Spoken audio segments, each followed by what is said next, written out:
Good morning to all વિદ્યાર્થી મિત્રો.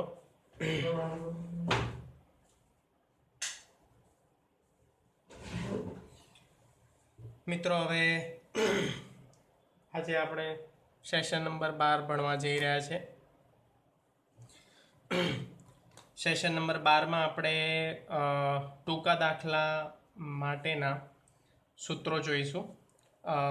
જે ટૂંકા દાખલા આપણી બોર્ડની માર્ચની બોર્ડની એક્ઝામમાં 2 થી 3 માર્કમાં પૂછાઈ શકે છે, પૂછાય જ છે. સેશન નંબર 12માં આપણું હાર્દિક સ્વાગત છે વિદ્યાર્થી મિત્રો.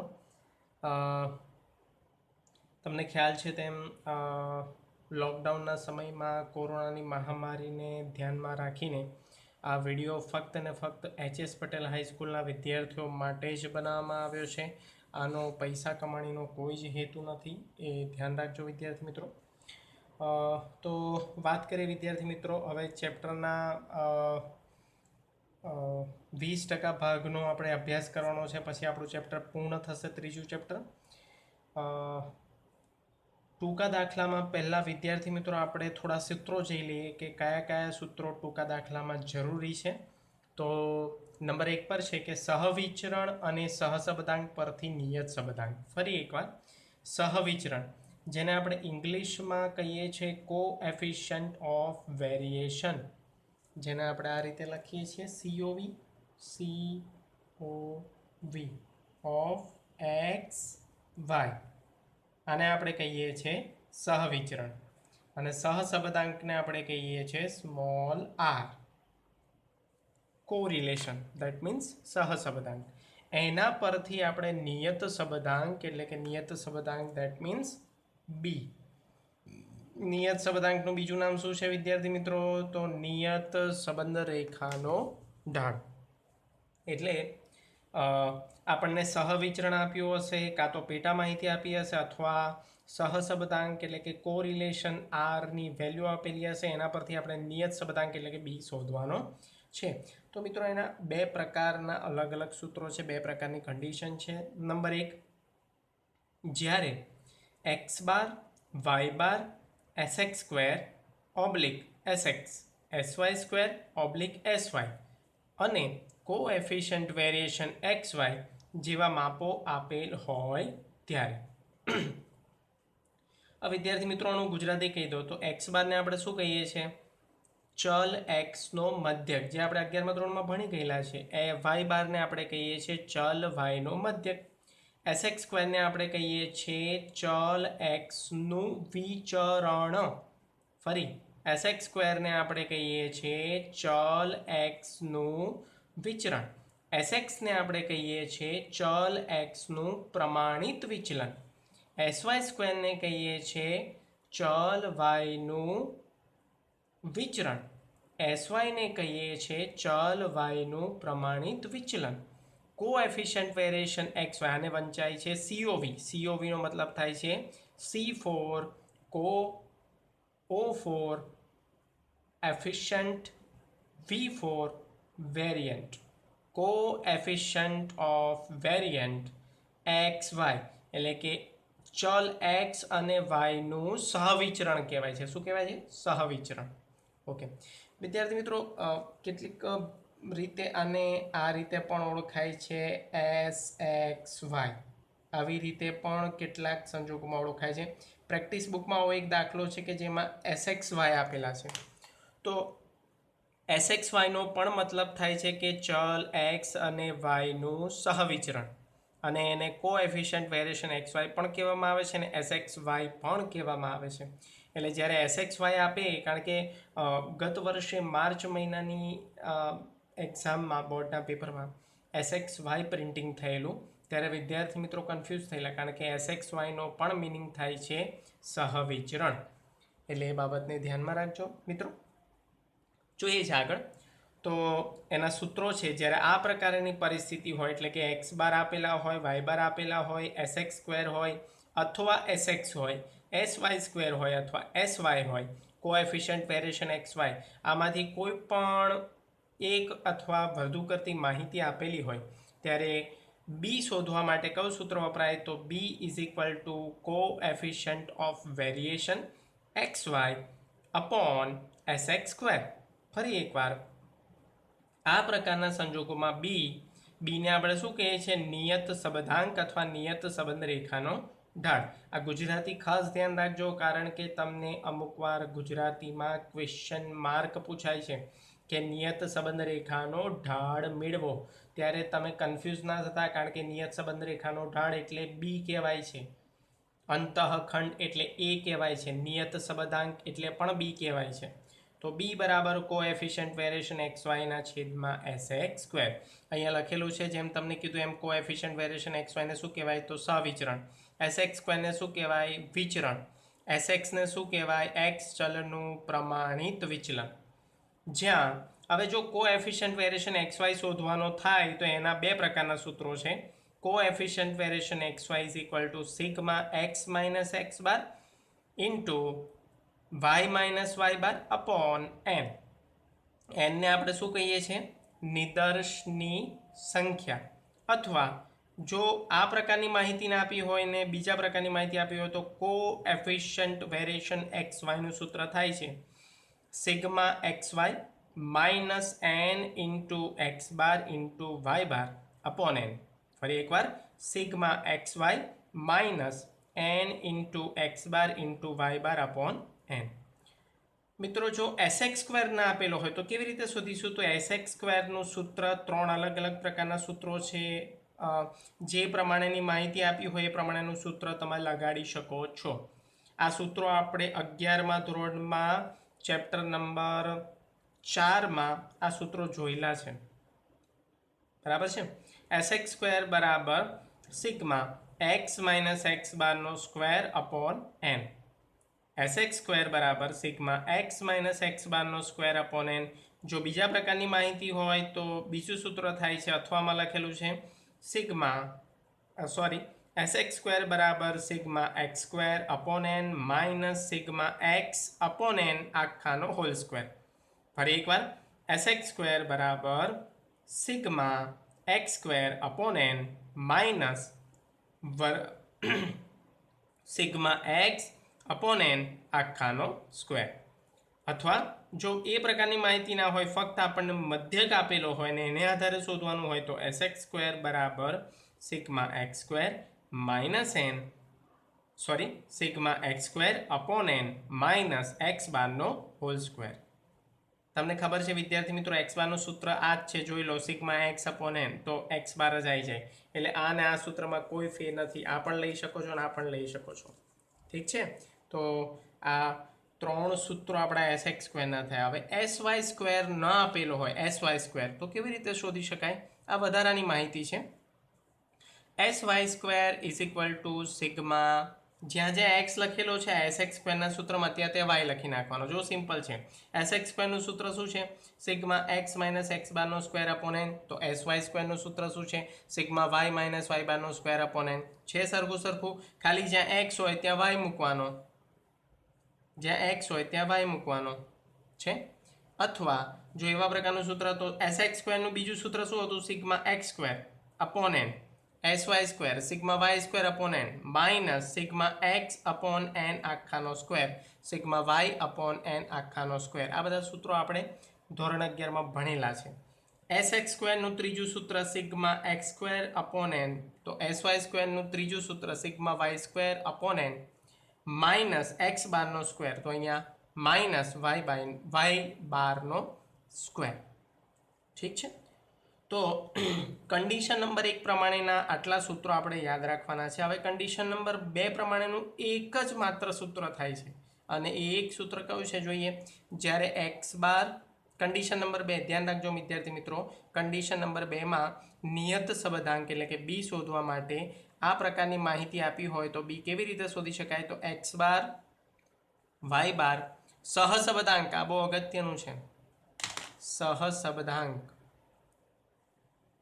આગળ જે આપણે કન્ડિશન નંબર 1 જોઈએ વિદ્યાર્થી મિત્રો, એમાં સહસંબંધાંક નહોતો આપ્યો. જો તમે કોઈ જગ્યાએ એમાં કોએફિશિયન્ટ વેરિએશન એક્સ વાય આપેલો છે. બરાબર છે? કન્ડિશન નંબર 1માં. જ્યારે કન્ડિશન નંબર 2માં અલગ શું છે? સહસબદાંક આપેલો હોય ત્યારે બીજું બધું સેમ છે. અહીંયા બી એક્સ બાર છે, અહીંયા બી વાય બાર છે, અહીંયા S X square S Y square, અહીંયા B X bar Y bar S X square S Y square, બધા માપો સેમ છે. ખાલી ફર્ક ક્યાં છે? Condition number 1 coefficient variation X Y અને કન્ડિશન નંબર 2 સહસબદાંક આપેલો હોય ત્યારે. તો દાખલામાં જે માહિતી આપણને આપેલી હોય, એટલે કે પ્રશ્નમાં જે આપણને માહિતી આપેલી હોય, જો એ કોએફિશિયન્ટ વેરિએશન એક્સ વાયની હોય તો આ પ્રકારના સૂત્રો લાગુ પડે, અને સહસબદાંક આપેલો હોય, સ્મોલ આર આપેલો હોય તો આ પ્રકારનું સૂત્ર આપણે વાપરીશું બી શોધવા માટે. ફરી કહું છું, આ બધા સૂત્રો બી શોધવા માટેના છે, એટલે કે નિયત સબંધાંક, અને બીજી ભાષામાં એને આપણે કહીએ છીએ નિયત સંબંધ રેખાનો ઢાળ. તો B is equal to R into S Y upon S X. B is equal to R into S Y upon S X, જ્યાં આરને આપણે શું કહીએ છીએ? સહસબદાંક, જે આપણે ચેપ્ટર નંબર 2 આની પછીનું જે ચેપ્ટર જોઈશું એમાં આખું ચેપ્ટર આની પર છે, સુરેખ સહસંબંધ, અને આરને આપણે કહીએ છીએ સહસબદાંક. એસ વાયને આપણે કહીએ છીએ વાય ચલનું પ્રમાણિત વિચલન, એસ એક્સને કહીએ છીએ એક્સ ચલનું પ્રમાણિત વિચલન. આ સ્ક્વેર લાગી જાય તો એ શું થઈ જાય? વિચરણ થઈ જાય. સિમ્પલ. નોંધ અગત્યની છે વિદ્યાર્થી મિત્રો, ધ્યાનથી સમજીને લખીને સમજો. અંતઃખંડ એના સૂત્ર કોઈ પણ પરિસ્થિતિમાં બદલાશે નહીં. અંતઃખંડ એના સૂત્ર કોઈ પણ પરિસ્થિતિમાં બદલાશે નહીં, કારણ કે અંતઃખંડ એ સ્થિર માપ છે, એટલે ક્યારેય એનું સૂત્ર બદલાતું નથી. એનું સૂત્ર બધા જ સંજોગોમાં એક સમાન રહેશે, જે અહીં આપેલું છે. અંતઃખંડ એ બરાબર વાય બાર માઇનસ બી ઇન્ટુ એક્સ બાર. હંમેશા સૂત્રો બીના બદલાતા રહેશે, કારણ કે બી એ સ્થિર માપ નથી, એટલે વાય બાર માઇનસ બી ઇન્ટુ એક્સ બાર. અને અગત્યનું સૂત્ર એક અહીંયા વિદ્યાર્થી મિત્રો દર્શાવ્યું છે, અગત્યનું સૂત્ર કે બીવાય એક્સને આધારે બીવીયુ શોધવું હોય ને બીવીયુને આધારે બીવાય એક્સ શોધવા હોય તો કેવા પ્રકારનું સૂત્ર? તો એક યુનિવર્સલ સૂત્ર છે, B Y X is equal to B V U into C Y upon C X. ફરી, B Y X is equal to B V U into C Y upon C X. આ ખાસ ધ્યાન રાખજો, કારણ કે આ બહુ જ અગત્યનું સૂત્ર છે આપણી માટે. આનો એક સંલગ્ન દાખલો પણ હું કરવાનો છું આગળના લેક્ચરમાં, તો આ ધ્યાન રાખજો. તો આ સૂત્રને આધારે હવે આપણે ટૂંકા દાખલા જોઈએ કે કયા પ્રકારના ટૂંકા દાખલા આપણે કરવા જઈ રહ્યા છે.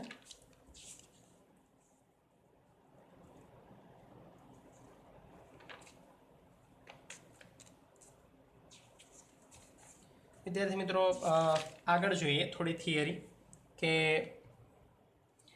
ટૂંકા દાખલામાં પણ આ નિશ્ચાયકતાનો આંક એ અગત્યનું છે આપણી માટે. તો ટૂંકા દાખલા કરતાં પહેલાં આ પણ થિયરી આપણે જોવી પડશે થોડી ઘણી. ફટાફટ જોઈ લઈએ છીએ. નિશ્ચાયકતાનો આંક, જેને આપણે કહીએ છીએ કેપિટલ આર સ્ક્વેર. ધ્યાન રાખજો, નિશ્ચાયકતાનો આંક, અથવા એને બીજી ભાષામાં આપણે કહીએ છીએ વિશ્વસનીયતાનો આંક, આવું પણ કહી શકાય. વિશ્વસનીયતાનો આંક, આવું પણ આપણે બોલી શકીએ છીએ. તો આ બંને પારિભાષિક શબ્દો છે. નિશ્ચાયકતાનો આંકો કે વિશ્વસનીયતાનો આંકો, એને આપણે સાંકેતિક ભાષામાં કેપિટલ આર સ્ક્વેર દર્શાવીએ છીએ. આના દાખલા પણ 2 થી 3 માર્કમાં પૂછાય છે. કેટલાક સંજોગોમાં આના દાખલા 5 માર્કમાં પણ પૂછાતા હોય છે, પણ એની શક્યતા 20% છે. 5 માર્કમાં પૂછવાની શક્યતા 20% છે, પણ પૂછાતા હોય છે. 5 માર્ક્સમાં દાખલા આના પૂછાતા હોય છે, તો એ પણ આપણે જોઈશું. 5 માર્ક્સના દાખલા છે છેલ્લે. આની વ્યાખ્યા છે વિદ્યાર્થી મિત્રો, ધ્યાનથી સમજો. સાપેક્ષ ચલ વાયની અવલોકન પરથી, સાપેક્ષ ચલ એટલે આપણે એને કહીએ છીએ ડિપેન્ડેબલ વેરિયેબલ, પરતંત્ર ચલ બીજી ભાષામાં આપણે કહીએ. સાપેક્ષ ચલ વાયની અવલોકન પરથી અવલોકિત કિંમતો વાય અને તેને અનુરૂપ નિયત સંબંધ રેખા પરથી મળેલી તેની અનુમાનિત કિંમતો વાય કેપ, એટલે કે એક્સ અને વાય ચલને આધારે જે આપણને વાય કેપ કિંમતો મળે છે, અથવા ચલ વાયની, સાપેક્ષ ચલ વાયની જે વાસ્તવિક કિંમતોના આધારે આપણે એક્સને આધારે વાય કેપ શોધીએ છીએ, વચ્ચેના સહસંબંધાંકના વર્ગને નિશ્ચાયકતાનો આંક કહે છે. ફરી એકવાર, સાપેક્ષ ચલ વાયની અવલોકન પરથી અવલોકિત કિંમતો વાય અને તેને અનુરૂપ નિયત સંબંધ રેખા. જો મિત્રો ધ્યાન રાખજો, સાપેક્ષ ચલ વાયની અવલોકન પરથી અવલોકિત કિંમતો વાય, એટલે અવલોકિત કિંમતો વાય એટલે શું? જે આપણે એક્સ અને વાયનું કોષ્ટક દોરે છે એમાં જે અવલોકિત કિંમતો, બીજી ભાષામાં વાસ્તવિક કિંમતો કહેવાય વાયને, અને તેને અનુરૂપ આપણે જે નિયત સંબંધ રેખા પરથી મળેલી અનુમાનિત કિંમતો વાય કેપ, એટલે નિયત સંબંધ રેખા એટલે Y cap is equal to A plus B X. એને આધારે, એ રેખાને આધારે જે આપણે કિંમત મેળવે છે છેક છેલ્લે વાય કેપની જવાબ સ્વરૂપે વચ્ચેના, આ બંને વચ્ચેના વાય માઇનસ વાય કેપ વચ્ચેના સહસંબંધાંકના વર્ગને, સહસંબંધાંકને આપણે કહીએ છીએ સ્મોલ આર, જે આપણે આગળ જોયું સ્મોલ આર, એના વર્ગને નિશ્ચાયકતાનો આંક કહે છે. અને એટલા માટે અહીંયા જો મેં એનું સૂત્ર લખ્યું છે મિત્રો, capital R square is equal to small R square. આરને આપણે કહીએ છીએ સહસંબંધાંક, સુરેખ સહસંબંધાંક પણ કહેવાય અને સહસંબંધાંક પણ કહેવાય. તો સહસંબંધાંકના વર્ગને નિશ્ચાયકતાનો આંક અથવા વિશ્વસનીયતાનો આંક પણ કહે છે. તેને સંકેતમાં કેપિટલ આર સ્ક્વેર વડે દર્શાવાય છે. નોંધ લખી છે અહીંયા વિદ્યાર્થી મિત્રો, નોંધ આપણી માટે બહુ અગત્યની છે, પરીક્ષા સંલગ્ન નોંધ છે. નિશ્ચાયકતાનો આંક એ અનુમાનની વિશ્વસનીયતા જાણવા માટેનું એકમાત્ર માપ છે. એટલે તમને પરીક્ષામાં એવો ક્વેશ્ચન પૂછાય કે ચલ એક્સ અને ચલ વાયની વિશ્વસનીયતા જાણવા માટેનું માપ કયું? તો એ છે નિશ્ચાયકતાનો આંક. અથવા તમને સાંકેતિક સ્વરૂપે પણ કે small R square, capital R square, small R કે કેપિટલ આર, તો એ થાય કેપિટલ આર સ્ક્વેર. નિશ્ચાયકતાનો આંક એ અનુમાનની વિશ્વસનીયતા જાણવા માટેનું એકમાત્ર માપ છે. આના સિવાય બીજા કોઈ માપ વડે આપણે અનુમાનની વિશ્વસનીયતા ચકાસી શકતા નથી. હવે મિત્રો અર્થઘટન જોઈએ. આપણે અર્થઘટન જે લખવાનું છે અર્થઘટન જોઈએ, બરાબર છે મિત્રો. આ અર્થઘટન હું તમને પછી જણાવીશ, કારણ કે અત્યારે આપણે આને સંલગ્ન ટૂંકા દાખલા કરવાના છે. તો પહેલાં આનું સૂત્ર જોઈ લઈએ કે કેપિટલ આર સ્ક્વેર નિશ્ચાયકતાના આંકનું સૂત્ર સ્મોલ આરનો સ્ક્વેર થાય. એટલે સ્મોલ આર એટલે કે સહસંબંધાંકનો જો તમે વર્ગ કરો તો તમને કેપિટલ આર સ્ક્વેર એટલે કે નિશ્ચાયકતાનો આંક મળી જાય. અર્થઘટનના બે અલગ અલગ પાસા છે અને સ્મોલ આરના એટલે કે ચેપ્ટર નંબર 2 સુરેખ સહસંબંધના સૂત્રો છે અલગ અલગ પ્રકારના, આપણે પછી જોઈશું. જે સૂત્રોનો અહીંયા ઉપયોગ આપણે કરવાનો છે, પણ અત્યારે હું એનું ઇન્ટ્રોડક્શન તમને આપતો નથી, કારણ કે એને સંલગ્ન દાખલા હમણાં આપણે ગણવાના નથી. તો આપણે જઈએ છીએ ટૂંકા દાખલા પર. તો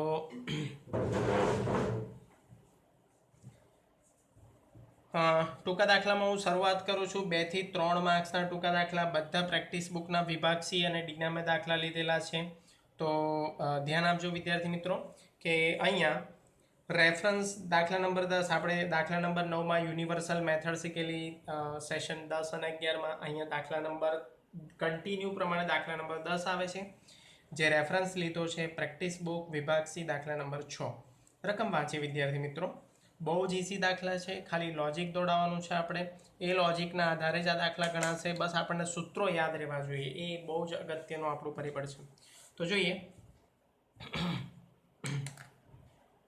વાયની એક્સ પરની અન્વયોજિત રેખા Y cap is equal to 80 એટલે કે 80 પ્લસ 4.5 એક્સ છે. જો આ રેખાના અન્વયોજનમાં એક અવલોકન, ધ્યાનથી, આ રેખાના અન્વયોજનમાં એક અવલોકન 20,170 નો ઉપયોગ થયો હોય તો x બરાબર 20 માટે વાયની અનુમાનિત કિંમતની ત્રુટિ શોધો. બરાબર છે. હવે તમને એવું થાય કે સર આ તો બહુ લાંબી રકમ છે, આમાં તો કંઈ સમજ જ નથી પડતી. તો એકદમ આપણને પૂછ્યું શું પહેલાં? ત્રુટિ. તો આપણે એને ઈ બરાબર એરર ક્વેશ્ચન માર્ક કરી દઈએ. ત્રુટિ આપણે શીખેલા છે ક્યાં? આ જ ચેપ્ટરમાં સુરેખ નિયત સંબંધમાં આપણે ત્રુટિ લાંબા દાખલાઓમાં 5 માર્કના દાખલાઓમાં શીખેલા છે કે ઈ ફોર એરર, એરર એટલે ત્રુટિ. એ આપણે શોધવાનું છે ફાઇનલી. હવે સ્ટેપ બાય સ્ટેપ લખતા જઈએ. આપણને શું આપ્યું છે? Y cap. Is equal to Y કેપનું સૂત્ર શું થાય એ પ્લસ બી એક્સ. હવે જે ડેટા આપ્યા છે એ લખી દઈએ 80 પ્લસ આ જો આપણને આપ્યું છે ડેટા પ્રશ્નમાં આપણને એક રકમ આપેલી છે Y cap is equal to 80 plus 4.5x. તો અહીંયા લખી દઈએ 4.5x. એનો મતલબ શું થાય એ બરાબર 80 આપેલા છે અને બી બરાબર 4.5 આપેલા છે. ક્લિયર? હવે આપણને શું કીધું જો આ રેખાના અન્વયોજનમાં એક અવલોકનની કિંમતોને આપણે આ રીતે ઓળખીએ છીએ વિદ્યાર્થી મિત્રો, બહુ જ ધ્યાન રાખજો. અવલોકનની કિંમતો એટલે અવલોકન બે પ્રકારના હોય. સુરેખ નિયત સંબંધ ચેપ્ટરમાં સ્ટાર્ટિંગની થિયરીમાં મેં તમને કીધેલું કે સુરેખ નિયત સંબંધ એ બે અવલોકનો વચ્ચેનો નિયત સંબંધ છે. સૌથી પહેલું અવલોકન એમાં હંમેશા આવે x અને બીજું અવલોકન આવે y. અને એ જ પ્રમાણે અહીંયા બે અવલોકિત કિંમતો આપેલી છે 20 અને 170. એનો મિનિંગ એવો થયો કે x બરાબર 20 માટે y આપેલા છે 170. શામાં? કોષ્ટકમાં. બરાબર, એટલે આ રકમ છે આપણી. હવે નો ઉપયોગ થયો હોય અને એ ઉપયોગને આધારે આ બંને કિંમતો આપણને મળી છે બી બરાબર 4.5, x બરાબર 20 અને y બરાબર 170 માટે બી બરાબર 4.5 છે ને એ બરાબર 80 છે એવું કહેવામાં આવે છે. અને અહીંયા આપણને એવું કીધું છે કે x બરાબર 20 માટે પહેલાં તો વાય કેપ શોધવાની છે આપણે, y કેપ, અને પછી આપણે એરર શોધવાનું છે. આ બે મુદ્દા છે આપણી પાસે. કારણ કે એરર માટે આપણે વાય કેપ શોધવું જ પડશે. ઈ ફોર એરર એટલે કે ત્રુટિ માટે આપણે વાય કેપ એટલે કે અનુમાનિત કિંમત શોધવી જ પડે, નહીં તો આપણે ત્રુટિ શોધી જ ના શકીએ. અને તમને ખ્યાલ હોય તો વિદ્યાર્થી મિત્રો અનુમાનમાં રહેલી ત્રુટિ માટે મેં તમને એક નોંધ લખાવેલી કે અનુમાનમાં રહેલી ત્રુટિ ત્યારે જ શોધી શકાય જ્યારે કોષ્ટકમાં અથવા દાખલામાં અથવા રકમમાં એ એક્સની એટલે કે એક્સ બરાબર 20 આપેલા હોય ત્યારે. એક્સ બરાબર 20 માટે એરર શોધો એવું કીધું છે અહીંયા. બરાબર, હવે અહીંયા એક્સ બરાબર 20 માટે સામે વાયની કિંમત છે. જો આપણી પાસે એક્સ બરાબર 20 માટે વાય બરાબર 170. જો એક્સ બરાબર 20 આપેલા જ ના હોય તો ત્રુટિ પણ શોધી શકાતી નથી. ધ્યાન રાખજો. ચલો હવે દાખલાની શરૂઆત કરીએ. તો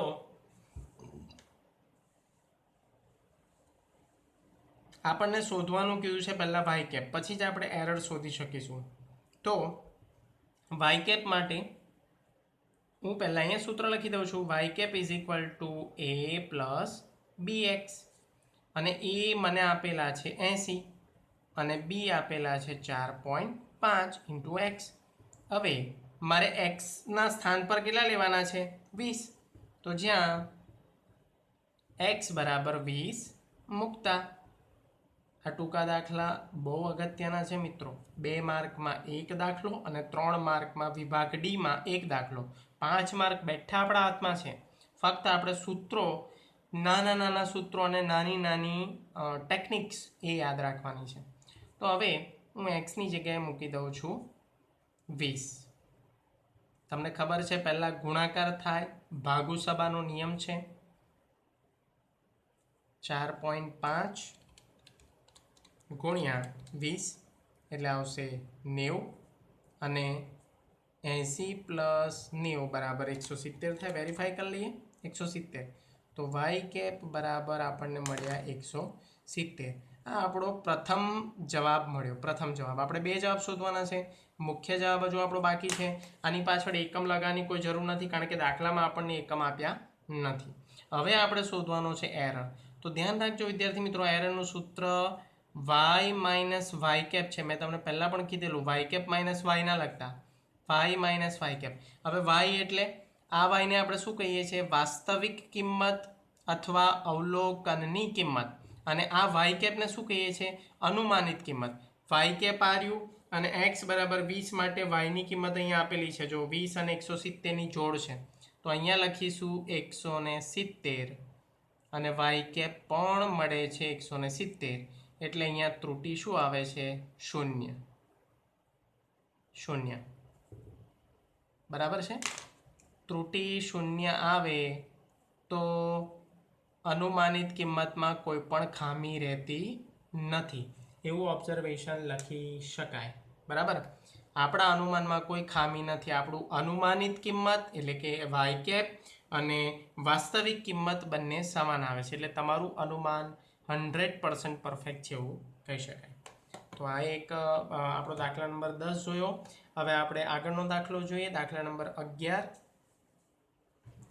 તો દાખલા નંબર 11માં શું કહે છે જો વિદ્યાર્થી મિત્રો, રેફરન્સ આપણે વાંચીએ. રેફરન્સ પીબી વિભાગ સી દાખલા નંબર 7.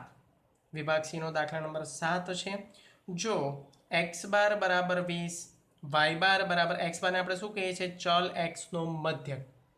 વાય બારને આપણે શું કહીએ છીએ? ચલ વાયનો મધ્યક. બી બરાબર 0.5 હોય તો વાયની એક્સ પરની નિયત સંબંધ રેખાનો અંતઃખંડ આપણે જે શોધવાનું છે, અંતઃખંડ શોધો અને તે રેખાનું સમીકરણ લખો. તો જો વિદ્યાર્થી મિત્રો, અહીંયા માહિતી કયા પ્રકારની આપી છે? પહેલું તો આપણે લખી લઈએ એક્સ બાર બરાબર 20, વાય બાર બરાબર 40, બી બરાબર નિયત સંબંધ રેખાનો ઢાળ અથવા નિયત સંબંધાંક એવું કહેવાય બીને. આટલી માહિતી આપી છે.